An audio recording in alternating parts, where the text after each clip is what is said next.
हम करते हैं चिंता सबसे पहले आपके स्वास्थ्य की। कोरोना ने खड़ी की है एक चुनौती सारे विश्व के सामने, भारत के सामने।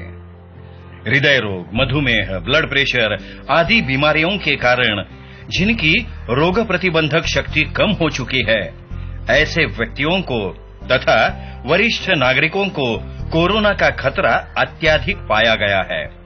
इसीलिए माधवबाग के हॉस्पिटल्स कोरोना संक्रमण की इस घड़ी में अपने रोगियों को सेवा प्रदान करने के लिए तैयार है। रोगी द्वारा हॉस्पिटल में आने के संबंध में सभी आवश्यक कागजात भेजे जाने पर माधवबाग हॉस्पिटल द्वारा उसे ट्रैवलिंग पास भेजे जाएंगे, जिससे वे बिना किसी अड़चन के हॉस्पिटल पहुंच पाएंगे। उनके हॉस्पिटल पहुंचने पर उनकी आवश्यक जांच की जाएगी और फिर उन्हें उपचारों के लिए प्रवेश दिया जाएगा। माधवबाग हॉस्पिटल का हर एक कर्मचारी कोरोना के प्रादुर्भाव से स्वयं को मुक्त रखने हेतु हर प्रकार की सावधानी बरतता है। स्वयं के तथा आने वाले सभी रोगियों के स्वास्थ्य के लिए आवश्यक सभी बातों का ख्याल रखता है। रिसेप्शन, जांच, पंचकर्म, खान पान, ऐसे सभी विभागों का निर्जंतुकीकरण समय समय पर किया जाता है। हमारे सभी कर्मचारियों को निजी रोग सुरक्षा एवं प्रतिबंध के विषय में विशेष प्रशिक्षण दिया गया है। उन्हें mask, gloves, gown, face shield आदि साधनों का प्रयोग करना अनिवार्य है। आए हुए सभी रोगी तथा उनके साथ आए व्यक्ति को सामाजिक अंतर तथा मास्क लगाने के नियमों का पालन करना अनिवार्य होता है। जांच कक्ष, भोजन कक्ष जैसे स्थानों पर भीड़ न होने की खबरदारी ली जाती है। पंचकर्म के कारण स्वस्थ व्यक्ति तथा रोगियों की भी रोग प्रतिबंधक शक्ति में वृद्धि होती है। ऐसा कई अनुसंधानों में पाया गया है। माधवबाग के उपचारों में पंचकर्म एक प्रमुख भाग होने के कारण ये उपचार सभी के लिए उपयुक्त सिद्ध होते हैं। रोग प्रतिबंधक शक्ति बढ़ाने के लिए गुणकारी आयुर्वेदिक दवाइयां और लो कैलोरी एवं लो कार्ब डाइट किट भी लाभदायक होते हैं।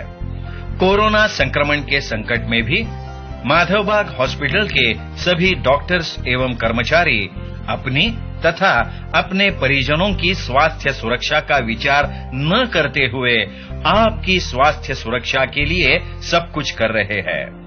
आप भी कोरोना का डर भुलाकर हृदय रोग, मधुमेह के साथ युद्ध करने के मार्ग पर एक कदम आगे बढ़ाएं। माधवबाग हॉस्पिटल आपके साथ है।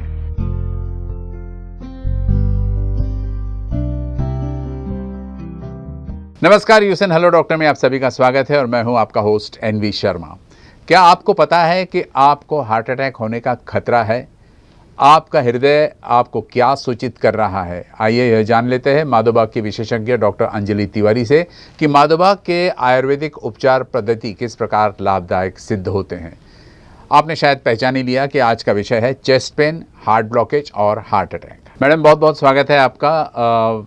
इससे पहले कि हम इस टॉपिक को शुरू करें, chest pain, heart attack, blockage, ये सब शुरू करने से पहले कुछ छोटे छोटे टर्म्स जो आने वाले इस इंटरव्यू में, उसके बारे में आप ज़रा क्लैरिफिकेशन दे देंगे। नंबर 1, हार्ट अटैक क्या है, हार्ट फेलियर क्या है, कार्डियक अरेस्ट क्या है? ये पहले हम शुरू में जान लेते हैं दर्शकों की भलाई के लिए। ओके, तो हार्ट अटैक, हार्ट फेलियर और कार्डियक अरेस्ट तीनों भी जो कंडीशन होती है वो हार्ट से ही रिलेटेड है, जैसे कि उनके नाम से हम जान सकते हैं। लेकिन तीनों में काफी फर्क होता है। तीनों जो है वो हार्ट डिसीज या फिर हार्ट इवेंट ही हम बोलेंगे। सिर्फ फर्क ये होता है कि कौन सी कितनी ज्यादा जानलेवा कंडीशन है, ये यहाँ पे हम अभी देखने वाले हैं, समझने वाले हैं। तो सबसे पहले मैं यहाँ पर बात करती हूँ हार्ट अटैक की। हार्ट अटैक जो होता है उसका सिंपल सी मीनिंग है कि हमारे जो हृदय की रक्तवाहिनी होती है उसमें पूरा प्रॉपर जो ब्लड फ्लो हो रहा है, रक्त का प्रवाह हो रहा है, तो ये जो जी। रक्त का प्रवाह होता है वो किसी कारण से, जैसे कि खून की गांठ बनने की वजह से अगर बंद हो जाता है, वहां पर हैम्पर हो जाता है, मतलब जब हमारे हार्ट को ब्लड नहीं मिल पाता, तो इस कंडीशन को हम हार्ट अटैक बोलते हैं, जिसको हम मायोकार्डियल इंफार्क्शन बोलते हैं। ये भी एक इमरजेंसी कंडीशन होती है। इसमें हमारे पास 6 घंटे टाइम भी होता है। इस कंडीशन में जाके जो एक इमरजेंसी मैनेजमेंट होता है, जिसको हम बोलते हैं थ्रोम्बोलाइज करना, खून की गांठ को फोड़ना, पिघलाना, तो इस प्रकार का जो एक इमरजेंसी मैनेजमेंट होता है वो लेना जरूरी होता है।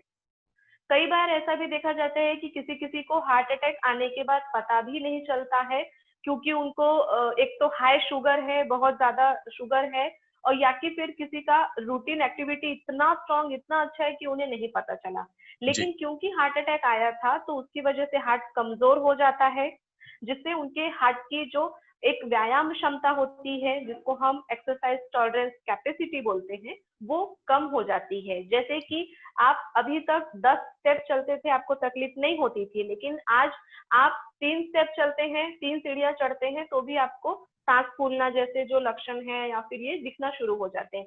तो इसको जी। बोला जाता है हार्ट फेलियर की कंडीशन। हम्म। पहले आपका हार्ट जो अचीव कर पा रहा था, वो आज वो अचीव करने में फेल हो रहा है। इसे ही हम कहते हैं हार्ट फेलियर। इसमें भी हमें हार्ट को मजबूत करने की ट्रीटमेंट करना जरूरी होता है। इसमें एक एक्यूट फेलियर होता है और एक क्रोनिक फेलियर होता है। एक्यूट फेलियर में भी हमें इमरजेंसी की जरूरत पड़ती है, और क्रोनिक हार्ट फेलियर में हम प्रॉपर ट्रीटमेंट लेकर, लाइफस्टाइल चेंज करके अपना मतलब अच्छा कर सकते हैं। जी। तीसरा जो इसमें आपने पूछा मुझे, cardiac arrest, that is a very complicated and very emergency condition. मतलब ये एक इतनी ज्यादा इमरजेंसी कंडीशन है कि इस समय हमारे पास केवल 5 से 6 मिनट ही होते हैं। इस अगर 6 मिनट में हमने पेशेंट को एक इमरजेंसी जो फर्स्ट एड बोलते हैं, जिसको जैसे कि सीपीआर अगर हम दे सके, तो यहाँ पेशेंट के बचने के चांसेस बढ़ जाते हैं। अदरवाइज ये बहुत ही कॉम्प्लिकेटेड चीज हो जाती है। इसमें जी। होता ये है कि सडन जो हार्ट है, उसका ब्लड फ्लो जो है वो तो कट ऑफ हो रहा है, मतलब हार्ट को जाने वाला जो ब्लड फ्लो था वो भी बंद हुआ है। हार्ट पूरा बंद होने की कंडीशन में आ जाता है यहाँ पे। जी। तो आपने देखा होगा, सुना होगा कि कोई व्यक्ति है, वो चल रहे थे और एकदम से गिर गए और सडन कोलैप्स हो गए। तो ये जो सडन कोलैप्स की कंडीशन जो आती है, वो ज्यादातर अरेस्ट की कंडीशन के बाद ही आती है, कार्डियक अरेस्ट। अब कार्डियक अरेस्ट होने के कारण कई हो सकते हैं, जैसे कि कोई पुरानी बीमारी हो सकती है, पॉइजनिंग वगैरह भी हो सकती है, या फिर उनको पहले से कोई दूसरे बीमारी का कॉम्प्लिकेशन भी हो सकता है, जी। और हार्ट अटैक की वजह से भी कार्डियक अरेस्ट आ सकता है। हम्म। तो मैं बस यही आपको समझाना चाहूंगी कि तीनों जी। अलग अलग टर्म्स है, हार्ट से संबंधित है, बट इसमें से कार्डियक अरेस्ट जो है वो मोस्ट डेंजरस है। जी। आपने बहुत बखूबी समझाया इस चीज़ को कि हार्ट अटैक क्या है, कार्डियक अरेस्ट क्या है, हार्ट फेलियर क्या है वगैरह। लेकिन अचानक मैडम एक सवाल ये भी उठा मन में कि जैसे कोई इंसान थिएटर में बैठा है या घर में बैठा है या ऑफिस में बैठा है, तो कई लोगों को अचानक सीने में दर्द होता है, और जब डॉक्टर के पास जाते हैं तो पता चलता है कि उनके हार्ट में ब्लॉकेज है। तो आखिर ये ब्लॉकेज होता क्या है और इससे हम कैसे निजात पाएंगे? ओके, तो अभी जैसे आपने यहाँ पे एक चीज मुझे पूछी कि कोई बैठा हुआ है और उसको सडन चेस्ट पेन हुआ, और फिर वो जी। डॉक्टर के पास गया और पता चला कि ब्लॉकेजेस है। तो जी। पहली चीज तो ये होती है कि अगर किसी को चेस्ट पेन हुआ है और उसके बाद फिर जाकर के उन्होंने ईसीजी करवाया, फिर उन्होंने VO2 मैक्स करवाया, फिर उन्होंने फर्दर जाकर एंजियोग्राफी वगैरह करवाया, देन उनको पता चला कि उसमें ब्लॉकेज है। अभी ये जो ब्लॉकेजेस हैं ये होते क्या हैं, तो ब्लॉकेज का सिंपल सा मीनिंग है कि हमारे जो हृदय की रक्तवाहिनी रहती है, वहां पर जमा हुआ चर्बी का एक क्लॉट बोलेंगे या फिर चर्बी का थक्का बोलेंगे। तो ये जी। जो ब्लॉकेजेस होते हैं, ये फैट के मतलब चर्बी की भी होते हैं, फाइब्रोफैटी भी होते हैं, फाइबर और फैट से भी बनते हैं, और हमारा जो गलत खान पान है, हमारी खराब जीवन शैली है, ये मुख्य कारण है ब्लॉकेज बनने का। तो जी। ये जो ब्लॉकेजेस है, इनसे हम पूरी तरह से निजात पा सकते हैं। पूरी तरह से ये जो ब्लॉकेजेस है ये रिवर्सिबल है। आज माधवबाग ने कई सारे पेशेंट के जो ब्लॉकेजेस हैं वो रिवर्स भी इवेंट किए हैं। तो ब्लॉकेजेस जो है वो हमारी ही गलती के परिणाम है, ऐसा मैं कह सकती हूँ। और माधवबाग की हेल्प से आप अपनी लाइफस्टाइल ठीक करके इनसे पूरी तरह से आप छुटकारा पा सकते हैं। जी। मैडम एक पॉइंट और उठता है कि तो क्या हम ये कंक्लूड कर सकते हैं कि क्या सीने में हर दर्द होने वाला जो दर्द है वो हार्ट ब्लॉकेज ही हो सकता है, या अगर ये बात नहीं है तो फिर ब्लॉकेज से होने वाली दर्द की पहचान कैसे की जा सकती सो यहाँ पे जो ज्यादातर चेस्ट पेन या फिर छाती में जो दर्द होता है वो ज्यादातर लोगों को ये लगता है कि वो उनको हार्ट अटैक है। मतलब काफी सारे अभी जैसे पेशेंट आते हैं तो मुझे बोलते हैं कि मैम मुझे थोड़ा छाती में दर्द हो रहा है 2 दिन से और मुझे जी। ऐसा लग रहा है, तो कहीं मुझे अटैक तो नहीं आया है। और अटैक क्यों आया है, तो उन्हें ऐसा लगता है कि शायद मुझे ब्लॉकेज होंगे मैम, तो इसलिए मुझे अटैक आया होगा, ऐसा लग रहा है। तो यहाँ पे पहला आपका जो प्रश्न है कि क्या हर एक छाती में होने वाला दर्द है ये ब्लॉकेज की वजह से होता है, तो ऐसा बिल्कुल भी नहीं है। ऐसा बिल्कुल नहीं है। छाती में दर्द होने के कई कारण हो सकते हैं, जैसे कि एसिडिटी हो सकती है, कुछ लंग्स रिलेटेड प्रॉब्लम हो सकते हैं, किसी को बहुत ज्यादा गैसेस वगैरह होते हैं, फ्लैचुलेंस वगैरह है, वो हो सकता है कारण। तो इसमें कई सारे ऐसे कारण हैं जो चेस्ट पेन के हो सकते हैं। और साथ ही साथ इसमें अगर ब्लॉकेज से रिलेटेड या फिर मैं ये कहूँ कि हार्ट से रिलेटेड, ब्लॉकेज से तो नहीं, क्योंकि हर ब्लॉकेज वाले पेशेंट को चेस्ट पेन होगा ये कोई जरूरी भी नहीं है, ऐसा हमने देखा है काफी बार। तो अगर आपका चेस्ट पेन हार्ट से रिलेटेड है या नहीं है, इसके लिए जरूरी है कि आप एक बार डॉक्टर से मिलें, आप आपका ईसीजी करवाएं। अगर ईसीजी में कोई चेंज दिखता है हमें तो डेफिनेटली हार्ट से रिलेटेड है, और अगर नहीं भी दिखता है तो डॉक्टर यहाँ पे आपको एक टैबलेट भी देते हैं। अगर वो लेने के बाद आपका चेस्ट पेन ठीक होता है, इसका मतलब है कि वो चेस्ट पेन जो है वो हार्ट से रिलेटेड ही था। या फिर अगर आपको जैसे उन्होंने कुछ कोई एसिडिटी दे, एंटासिड दे दी, एसिडिटी की गोली या फिर ऐसा कुछ दिया, तो उससे भी हम समझ सकते हैं कि ये कार्डियक यानी हार्ट का है या नहीं है। लेकिन सिंपल सा यहाँ पे है कि अगर चेस्ट पेन होता है तो आप एक बार जाके आपका ईसीजी करवा लीजिए। कुछ जरूरी ब्लड टेस्ट होते हैं जो कि हार्ट अटैक को दिखाता है, तो वो आप करवा सकते हैं। मैडम, एक कॉमन मैन कैसे पहचानेगा कि ये हार्ट में जो चेस्ट में जो पेन हो रहा है वो ब्लॉकेज के कारण हो रहा है या एसिडिटी के कारण हो रहा है? ये हम कॉमन मैन की दृष्टि से बात करें तो कैसे इसको डिस्टिंग्विश करेगा? वही देखिए, मैंने वही कहा कि इसमें काफी बार मतलब क्योंकि दोनों का जो स्टार्टिंग पॉइंट होता है चेस्ट पेन का, वो ज्यादातर सिमिलर ही होता है, एसिडिटी की वजह से भी और हार्ट अटैक की वजह से भी।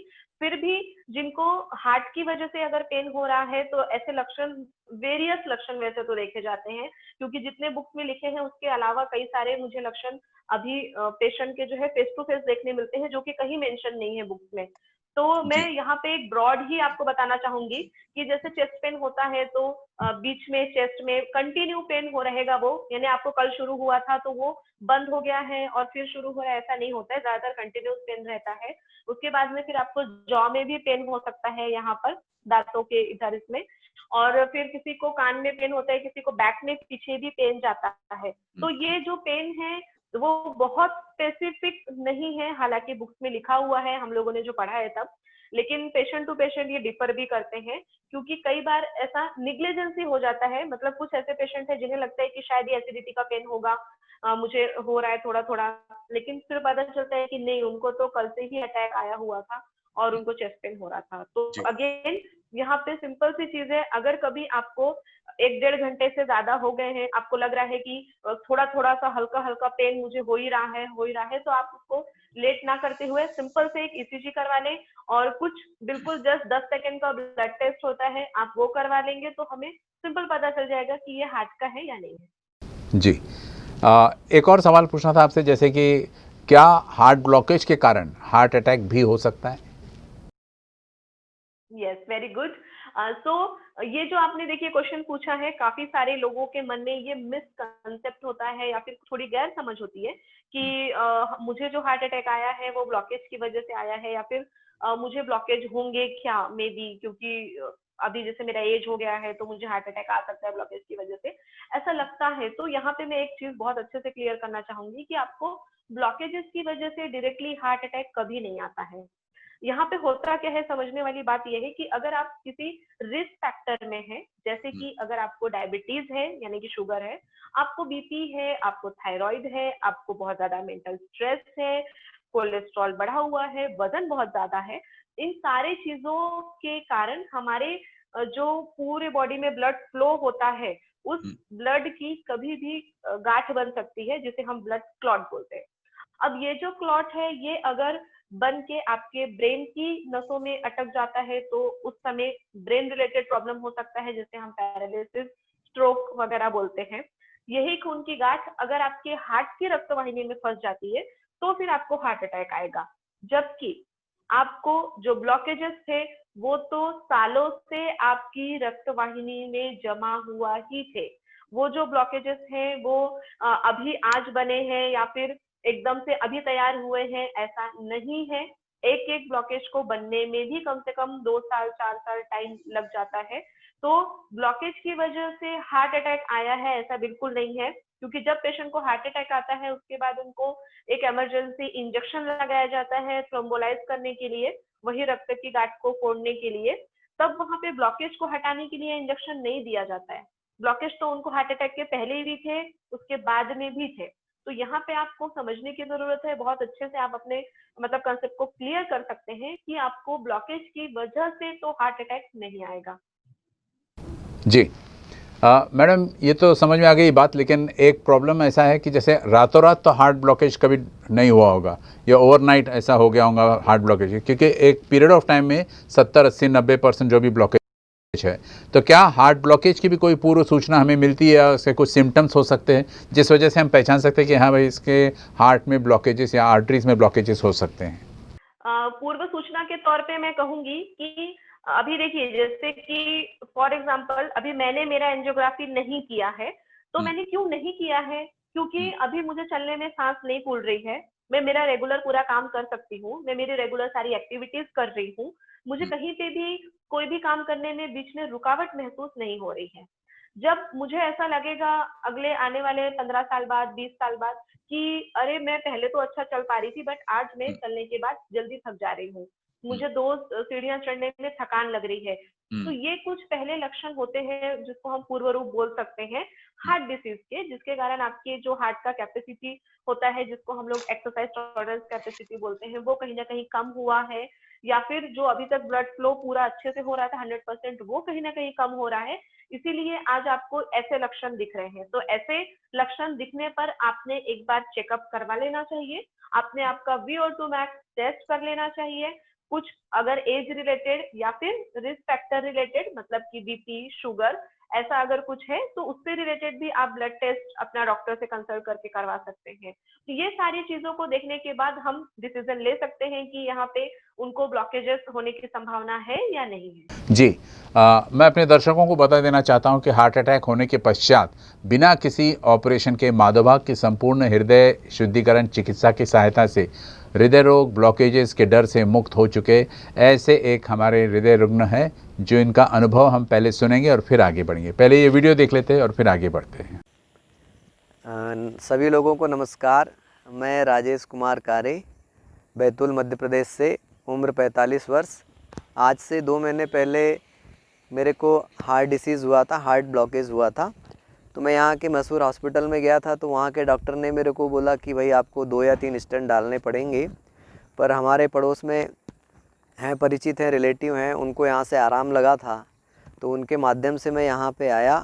तो यहाँ पर मैंने इनका जो पैकेज रहता है वो पैकेज लिया। तो पहले 3 दिन में रुका, तो इन्होंने 3 दिन में 6 पंचकर्मा और खान पान और इनका सुपरविज़न, जो सभी डॉक्टर लोगों का फॉलोअप था, नर्सेस का फॉलोअप था, और सारे टेस्ट इन्होंने मेरे रेगुलरली करते गए। एक सीटी कोरोनरी एंजियोग्राफी यहाँ कराते हैं, जो हार्ट ब्लॉकेज या हार्ट अटैक के मामले में एकदम सही और उचित इन्वेस्टिगेशन है, जो हर हार्ट डिसीज़ वालों ने, अगर उनको ऐसी प्रॉब्लम होती है तो कराना चाहिए।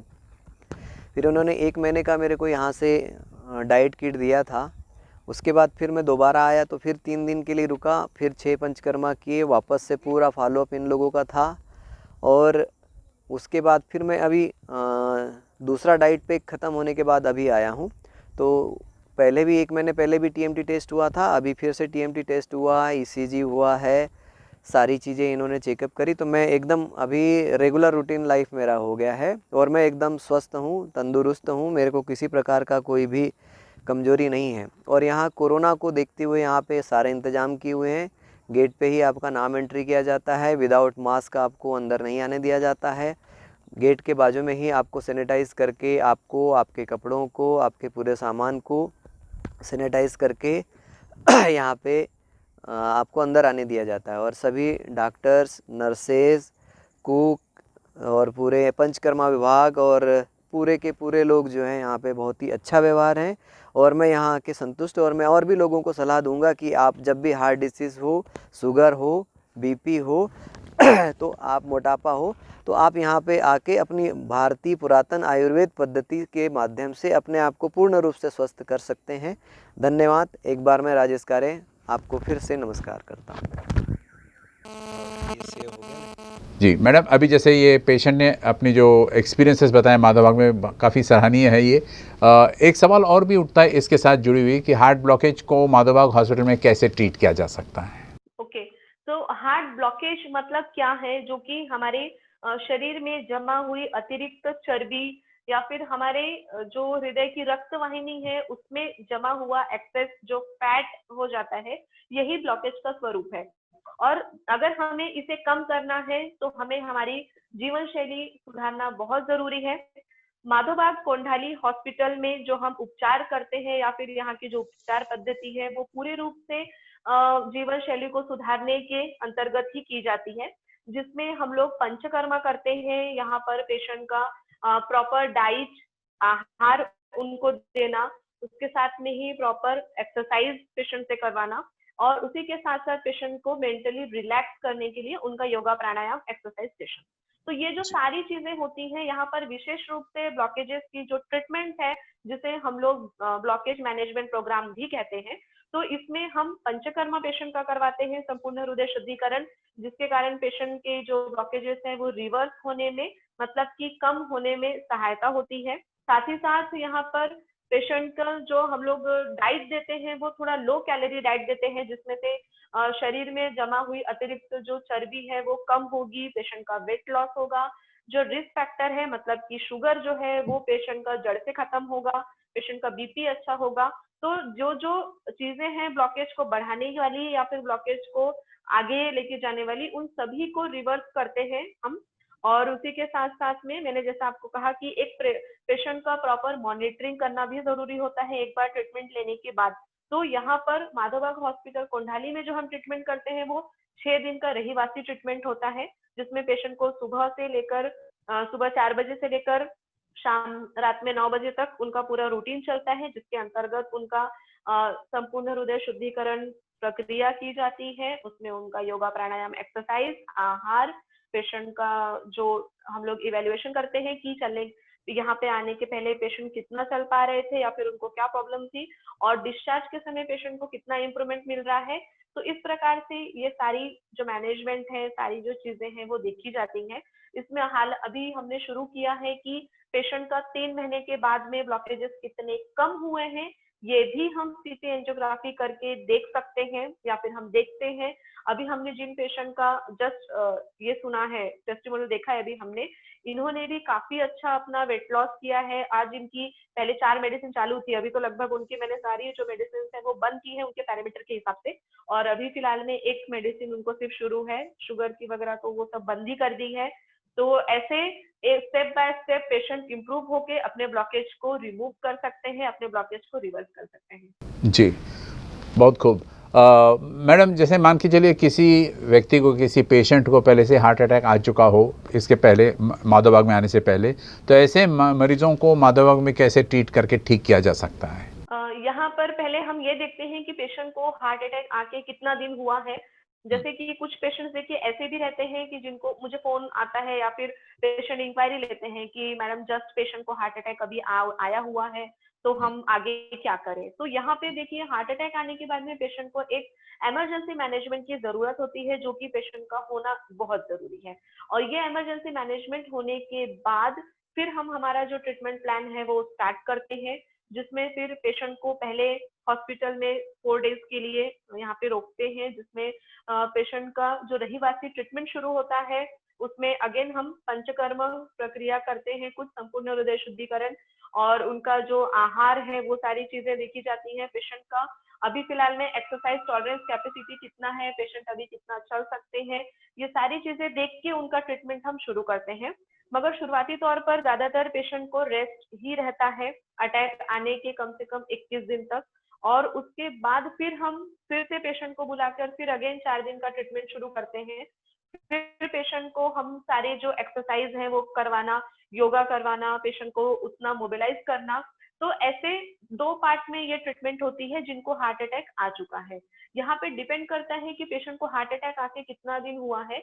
अगर हार्ट अटैक आकर पेशेंट को लगभग 21 डेज हो गए हैं तो डायरेक्टली 6 दिन का ट्रीटमेंट हम चालू कर सकते हैं। अगर पेशेंट को तुरंत ही हार्ट अटैक आया है, 2 दिन हुआ है, 3 दिन हुआ है, तो फिर वो कंडीशन देख के भी हम ट्रीटमेंट स्टार्ट करते हैं यहाँ पर। बट ओवरऑल पेशेंट को दोनों केसेस में इम्प्रूवमेंट डेफिनेटली मिलेगा।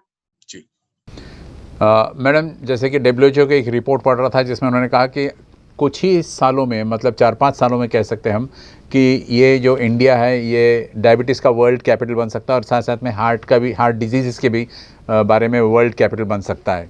तो आज पूरे देश में हार्ट पेशेंट्स की बात करें तो उनकी संख्या बढ़ती चली जा रही है।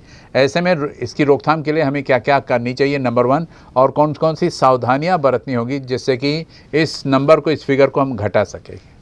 यस, जैसे कि आपने कहा कि WHO का ये जो घोषणा हुआ है, तो ये इसीलिए हुआ है क्योंकि एक सर्वे ऐसा भी है कि एवरी 33 सेकेंड में, मतलब हर एक 33 सेकेंड में एक हार्ट अटैक होता है।